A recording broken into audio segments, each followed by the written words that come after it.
Boker Tov, everyone. Rabbi Eric Solomon, Raleigh, North Carolina. Abyssal early. Want to get some morning Torah and get your day started, fired up. So listen, it's Shabbat Zachor. This is Shabbat of remembering Amalek, this tribe that attacked us in the way out of Egypt, and or in our wanderings after Egypt. And it connects to Haman, the Agagi, the evil character in the Purim story, which we're coming up next week. And that's why we read the special Torah portion, the special maftir about Amalek, because he's seen as a descendant or connected to Haman. But let's get to why I want to give here, which basically is, since we're Shabbat Zachor, since right before Purim, I'm again going to focus on the Purim story. It's usually, it's a farce, it's got silliness, it's got upside downs, nafochu, as they say, everything's topsy-turvy, but there's a lot of profound emet and truth inside of the story. And one part of it is, the story, Esther is a Jewish woman, we're going to just quickly summarize, and she marries the king, this kind of foolish king, Achashverosh, and she is a Jewish woman, and she is hiding her Jewish identity. Haman declares or influences the king to declare that all the Jewish community should be killed, genocide essentially, and Mordechai, Esther's relative, says to her basically through messages, hey, Esther, you got to reveal yourself. You're Jewish.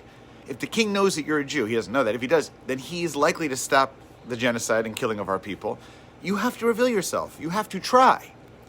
And Esther, some of it from the story directly and some of it implied, is scared. This is a very classic, sadly, Jewish situation. She's in a position of privilege. She's in a position of power. But she's safe. And she's worried that if she reveals herself, she'll be killed. Not only just reveals herself, but just by approaching the king, according to the Megillat Esther, without being asked, she puts herself at risk of being killed just by approaching him at a time not of the king's choosing. So she's scared, which is legitimate. This has been a complicated position of the Jewish community for millennia, is that we have, a relationship with the power authority, and the power authority, at its whim, can sadly do things to attack us and hurt us. Thank God that's not necessarily the case in current times in the United States and the state of Israel. But if you look at, for example, Ukraine's Jewish population or other places across the world, the Jewish community still sits in this very precarious place. How do I reveal myself? Do I go forward? Do I take risks? Okay.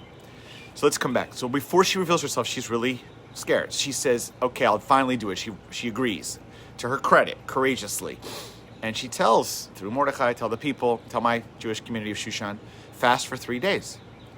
Now, fasting in our tradition has many different, possibilities. Most famously, we think of Yom Kippur. There's also Tisha B'Av. There are minor fasts in the Jewish calendar. Usually, fasting is associated with two themes. One is repentance, that we fast as a sign of our commitment to repenting, to changing, to tshuva. Both on Yom Kippur, which is a day of a personal accounting for our relationships with God and with others. And Tisha B'Av, for example, the destruction of the temple, our relationship with the Jewish people, with the Jewish community. How have we acted, and doing repentance in our behavior in that way. But there are other examples as well. So that's one. And the other piece about fasting, typically, and again, there are different strands in Jewish tradition and Jewish spiritual practice, but fasting is a way, in general, of just coming close to God. Just feeling a sense of wanting to feel closer, wanting to bring and lift our souls. But Esther, Makat Esther, Esther Makkah, she seems to bring another thing. She basically says, fast for 3 days, so I can feel you. I can feel you're with me. You're in solidarity with me. She's calling on a fast for 3 days of the people so that she fasts, they fast, we all fast together. Now, on the one hand, we know that just fasting, with other people, on what doesn't really change anything. Could you imagine if Vladimir Zelensky says, I want the whole world to fast right now? On one level, okay, nothing changes. He's fasting, we're fasting. We're becoming weaker. I don't know, some people make it may be easier for them. But whatever, fasting doesn't definitively change the war, doesn't change Esther's level of risk, doesn't change anything on the ground. So why the fasting? Why does she call for fasting? And why does Mordechai readily agree from the people? So I would say it's because it's about solidarity. And solidarity has strength. And I know this directly from not just these, Ukraine or, God forbid, in the case of genocide, Because look, it's not like the people could do much about it in the story of Esther. It's not like they could. The fasting's not going to make them more militarily capable. It's not going to. In fact, it may weaken their, physical systems because they're not eating or drinking. So it could be argued you shouldn't fast. But what she wanted, what she asked for, is a feeling that she is not alone. That people are hearing her. Natan Sharansky, the great Russian Jewish refusenik who was put in prison for years, talked about the source of inspiration he felt just by knowing that people in other parts of the world, in the Jewish community and beyond, the United States as well especially, but also Israel, were remembering him, were mentioning him in his captivity to Russian authorities who were protesting for him. I remember protesting with my family in Washington, D.C. in the 1980s for Soviet Jewry. Yes, it had political effect, but it's not just that. It's that he doesn't feel alone. By not feeling it alone, one can feel the pain, the suffering, the struggle lifted, soothed just a little bit.